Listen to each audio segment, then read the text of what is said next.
Amis internautes, bonjour. Plus personne ne comprend ce qui se passe en France. Pourtant, c'est très simple. Commençons par une question. Pour quelle étrange raison les différents gouvernements, une fois parvenus au pouvoir, pratiquent à peu près la même politique qu'une large majorité de Français réprouvent et qui est contraire aux promesses des candidats? Eh bien, l'étude en profondeur des politiques publiques révèle que le problème se situe dans les contraintes imposées par la construction européenne, contraintes dont l'ampleur et le pouvoir coercitif sont totalement ignorés de nos concitoyens. Pourquoi sont-ils ignorés, me direz-vous? Tout simplement parce que les grands médias ne leur en parlent jamais. Prenons pour exemple la situation de la Grèce, de ses relations avec l'Allemagne et les autres pays de la construction européenne.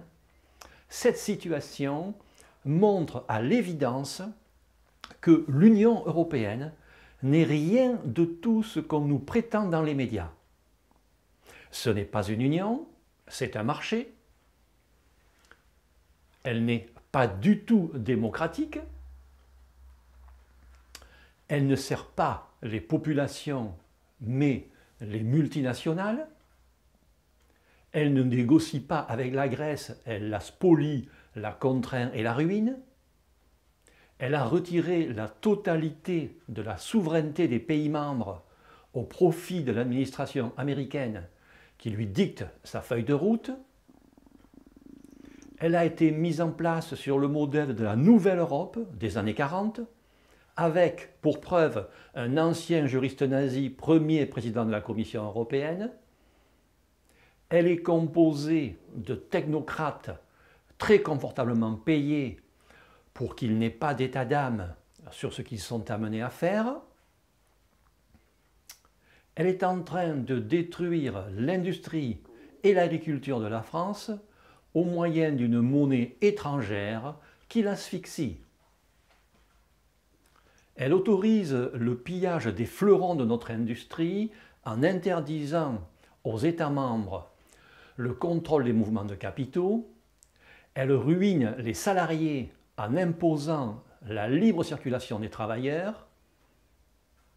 Elle asservit notre défense nationale en la mettant sous le commandement de l'OTAN à Washington.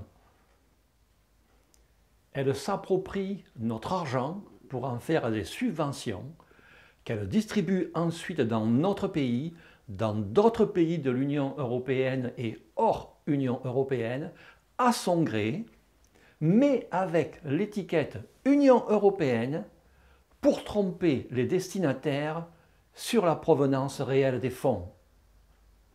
Elle organise la disparition de tous nos services publics, elle œuvre au démantèlement de notre législation et notamment de notre droit du travail, elle détruit tous les liens historiques et partenariats que la France avait avec d'autres pays et nous entraîne dans des conflits avec eux. Elle n'a aucun projet social ou favorable au peuple, elle favorise uniquement le business des multinationales. Elle s'apprête à terminer cette destruction en adoptant un traité de libre-échange totalement opaque qu'on appelle le TAFTA ou TISA ou traité transatlantique qui comporte un volet de privatisation des services publics et un autre de règlement des différends sur un texte écrit par on ne sait qui après des négociations secrètes. Texte qui est une véritable escroquerie et qui n'a pour seul objectif que de satisfaire les multinationales et les fonds de pension américains. Mais ce n'est pas tout. Nous sommes soumis à des textes, le traité de l'Union européenne et le traité sur le fonctionnement de l'Union européenne, que nous avons rejetés à la majorité en 2005. Nous avons dit non, les Français ont dit non. Vous en voulez encore? Et les médias français dans tout ça? Eh bien, c'est très simple également. Alors qu'ils devraient être en première ligne pour en informer les gens, ils taisent et occultent très soigneusement tout ce que je viens d'énoncer. Tirez vous-même les conclusions. Et il faudrait en plus que les populations applaudissent. C'est quand même fort de café, hein? Si vous voulez comprendre enfin et pour de bon ce qu'il se passe en France et dans l'Union européenne, je vous invite à retrouver nos analyses détaillées et parfaitement sourcées, ainsi que notre programme complet sur le site upr.fr, le site de parti politique le plus consulté de France. Je vous remercie de votre attention et vous dis à bientôt pour une nouvelle vidéo.